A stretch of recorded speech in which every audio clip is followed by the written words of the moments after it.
حامد، حارث اور ماریہ تینوں بہن بھائی تھے۔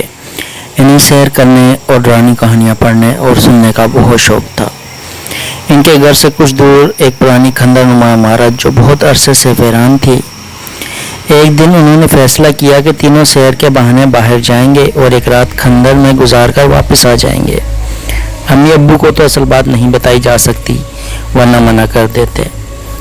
آخر مقررہ رات آ پہنچی اور وہ گھر سے نکل گئے۔ وہ کھنڈر کہانی کھنڈرات سے زیادہ خوفناک تھا۔ آج وہاں روشنی بھی ہو رہی تھی۔ ہمت کر کے تینوں ایک ساتھ اندر داخل ہوئے۔ اندر ہر چیز گرد اور مٹی سے ہٹی پڑی تھی۔ اونچی اونچی دیواروں پر مکڑیوں کے جالے بنے ہوئے تھے اور چھت پر ایک عجیب سی چمک تھی۔ یہ سب کچھ دیکھ کر وہ مزید خوف زدہ ہو گئے۔ انہوں نے سامنے دیکھا تو 5 کمرے تھے، ان سب کے دروازے بند تھے۔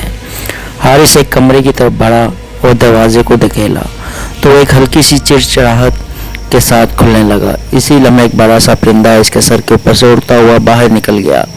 حارث چیخ کر پیچھے ہٹا اور اس نے اوپر دیکھا، پوری چھت پر چمگادڑیں لٹکی ہوئی تھیں۔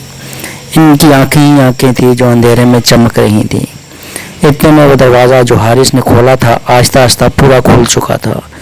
اس کے ساتھ ہی باقی کمروں کے بھی دروازے خود بخود کھلنے لگے۔ تینوں باہر نکلنے کے لیے مڑے تو دیکھا کہ بڑا دروازہ انتہائی خاموشی کے ساتھ بند ہو چکا تھا۔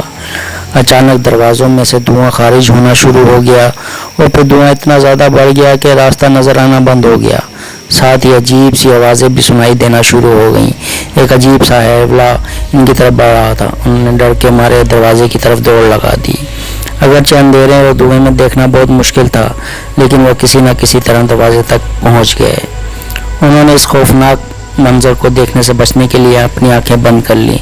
تینوں نے مل کر زور لگایا اور دوسری کوشش میں دروازہ کھل گیا اور باہر آ گئے۔ دوستو، کیسی لگی آپ کو یہ کہانی؟